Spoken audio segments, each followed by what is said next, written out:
राधे दोस्तों, कैसे हैं आप सभी लोग। आप सभी लोगों को हलखष्ठी व्रत की ढेरों शुभकामनाएं। आज हलखष्ठी का व्रत है और जैसा कि आप सभी जानते होंगे कि यह व्रत भाद्रपद की कृष्ण पक्ष की षष्ठी तिथि को मनाया जाता है। यह व्रत इस बार 14 अगस्त दिन गुरुवार को मनाया जा रहा है।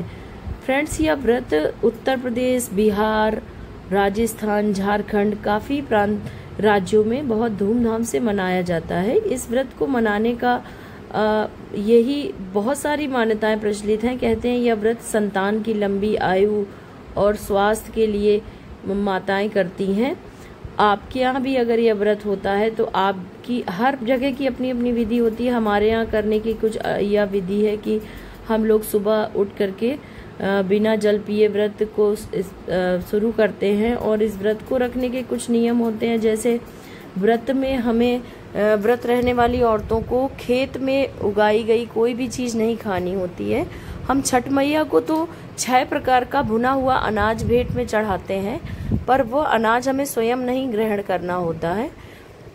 देखिए, 6 प्रकार का अनाज 12 इस तरह के मिट्टी के बर्तनों में भर करके हम छठ मैया को चढ़ाते हैं। साथ में पसई का चावल, महुआ और भैंस के दूध से बना हुआ दही, पूड़ियाँ, ये सब हम छठ मैया को चढ़ाते हैं भेंट में। पर हम केवल अपना व्रत पूजा करने के बाद हमारे यहाँ केवल महुआ और दही का ही सेवन किया जाता है।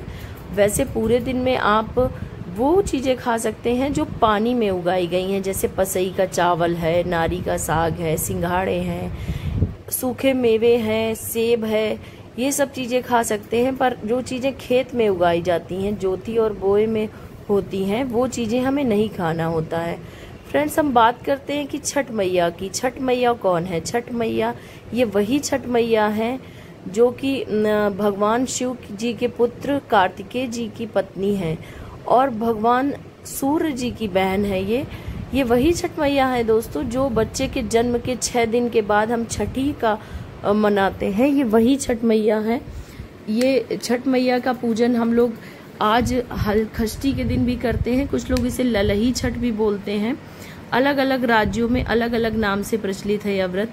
इस व्रत को हम संतान की लंबी आयु के लिए मनाते हैं। देखिए, जो छठ मैया जब बच्चे का जन्म होता है तो हम लोग छठ मैया का पूजन करते हैं। और ये कहावत भी प्रचलित है कि विधना ने जो लिख दिया छठी रात के अंक, राई घटे ना तिल बढ़े, रहो जीव निशंक। ये बच्चे के भाग्य में छठ मैया ही सब कुछ लिखती हैं छठी की रात में। अगर आपके यहाँ होता होगा तो आपको भी पता होगा। हमारे यहाँ तो छठी का महोत्सव जो होता है वो 6 दिन में बच्चे के जन्म के बाद मनाई जाती है। और यही छठ मैया, इन्हीं छठ मैया की पूजा करी जाती है बिहार में, जो छठ महोत्सव मनाया जाता है।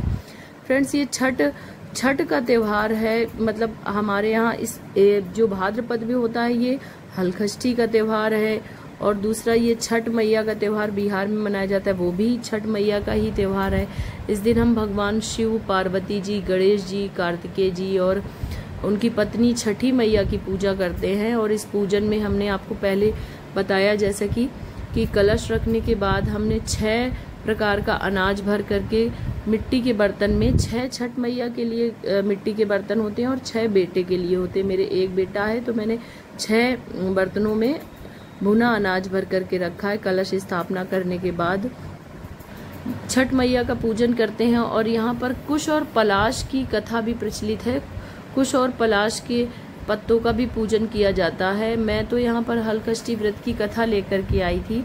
इस व्रत की, इसमें कई कथाएं प्रचलित हैं। कुछ भगवान कृष्ण से जुड़ी हुई मान्यताएं हैं। कुछ किसी राजा के पुत्र नहीं होता था, उस हलखष्ठी के व्रत करने के बाद उन्हें पुत्र प्राप्त हुआ था। ऐसे करके कई कथाएं प्रचलित हैं। आपके यहाँ जो भी कथा होती हो आप उसको करने के बाद, आरती करने के बाद हमें ये जो कुश और पलाश वृक्ष का जो मैंने टहनी ली है, इसके आसपास घूम करके जल वगैरह चढ़ा करके पूजन समाप्त करके हवन आरती पूजन करने के बाद सबसे अंत में हमारे यहाँ 6 मतलब एक बच्चे के लिए 6 बार महुआ और दही को पलाश के पत्तों में रख करके कुछ बोल करके चाटना होता है। उसमें मुझे याद नहीं है, कोई कुछ बोलते हैं बड़े लोग, उसको बोल करके चाटना होता है। और बच्चे की दीर्घायु और कुशल मंगल स्वास्थ्य की कामना करते हुए यह व्रत संपन्न किया जाता है।